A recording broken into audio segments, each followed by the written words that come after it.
ಇನ್ನು ನಾಗಮಂಗಲ ಗಲಭೆ ಕೇಸ್ನಲ್ಲಿ ಮಗ ಜೈಲು ಪಾಲಾಗ್ತಾ ಇದ್ದಂತೆ ತಾಯಿ ಕುಸಿದು ಬಿದ್ದಂತ ಘಟನೆ ಕೂಡ ನಡೆದಿದೆ. ಕೋರ್ಟ್ ಮುಂಭಾಗವೇ ಕುಸಿದು ಬಿದ್ದ ಲತಮ್ಮ. ಮಂಡ್ಯದ ನಾಗಮಂಗಲ ಕೋರ್ಟ್ ಮುಂಭಾಗ ನಡೆದಂತ ಘಟನೆ ಇದು. ಮಗ ಕಿರಣ್ ಜೈಲು ಪಾಲಾಗ್ತಾ ಇದ್ದಂತೆ ತಾಯಿ ಕುಸಿದು ಬಿದ್ದಂತಹ ಘಟನೆ ಕೂಡ ನಡೆದಿದೆ. ಇಲ್ಲಿ ಗಮನಿಸ್ತಾ ಇದ್ದೀವಲ್ಲ, ಸಾಕಷ್ಟು ಜನ ಪೋಷಕರು ಅಲ್ಲಿ ಬಂದಿದ್ದಾರೆ, ಅವರ ಕುಟುಂಬಸ್ಥರು ಬಂದಿದ್ದಾರೆ. ಅವರೆಲ್ಲರ ಗೋಳಾಟ ಕೂಡ ಅಲ್ಲಿ ಕಂಡು ಬರ್ತಾ ಇದ್ದಂಥದ್ದು.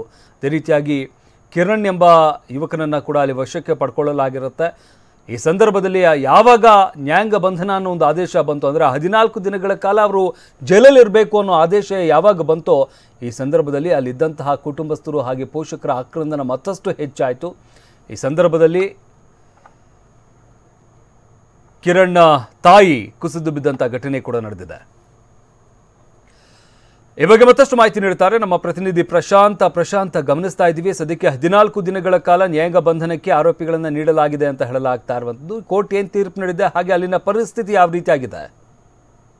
ಶಮಂತ್, ಘಟನೆಗೆ ಸಂಬಂಧಪಟ್ಟಂತೆ ಈಗಾಗಲೇ ಸಂಪೂರ್ಣವಾಗಿ ನಾಗಮಂಗಲ ಪಟ್ಟಣ ಸಹಜ ಸ್ಥಿತಿಯತ್ತ ಬಂದಿರುವಂತದ್ದು. ಎಂದಿನಂತೆ ಅಲ್ಲಿನ ವ್ಯಾಪಾರ ವಹಿವಾಟು ಮತ್ತೆ ಜನರ ಓಡಾಟ ಕೂಡ ನಡೆದು, ಮತ್ತೊಂದು ಕಡೆ ಪ್ರಕರಣಕ್ಕೆ ಸಂಬಂಧಪಟ್ಟಂತೆ ಈಗಾಗಲೇ 52 ಜನ ಆರೋಪಿಗಳನ್ನ ಕೂಡ ನಾಗಮಂಗಲ ಟೌನ್ ಠಾಣೆ ಪೊಲೀಸರು ಕೂಡ ಬಂಧಿಸಿರುವಂತದ್ದು.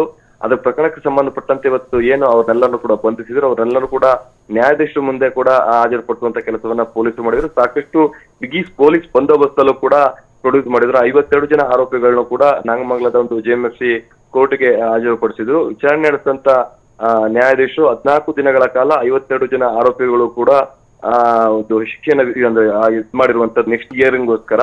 ಹೀಗಾಗಿ ಅವರೆಲ್ಲರೂ ಕೂಡ ಮಂಡ್ಯ ಕಾರಾಗೃಹಕ್ಕೆ ಅವರೆಲ್ಲ ಕೂಡ ಶಿಫ್ಟ್ ಮಾಡಿ, ಮತ್ತೊಂದ್ ಕಡೆ ತಮ್ಮನ್ನೆಲ್ಲ ಅಂದ್ರೆ ಪ್ರಕರಣಕ್ಕೆ ಸಂಬಂಧಪಟ್ಟಂತೆ ಅವರ ಕುಟುಂಬಸ್ಥರೆಲ್ಲರೂ ಕೂಡ ಕೋರ್ಟ್ ಬಳಿ ಕೂಡ ಜಮಾ ಮಾಡಿದ್ರು. ಈ ವೇಳೆ ಒಬ್ರು ತಾಯಿ ಕೂಡ ಲತಮ್ಮ ಅಂತ ಅವರು ಕೂಡ ಕುಸಿದು ಬಿದ್ದಿರುವಂತಹ ಘಟನೆ ಕೂಡ ನಡೆದಿರುವಂತದ್ದು. ಶಿವನ್, ಧನ್ಯವಾದ ಪ್ರಶಾಂತ್ ನಿಮ್ಮೆಲ್ಲ ಮಾಹಿತಿಗಾಗಿ.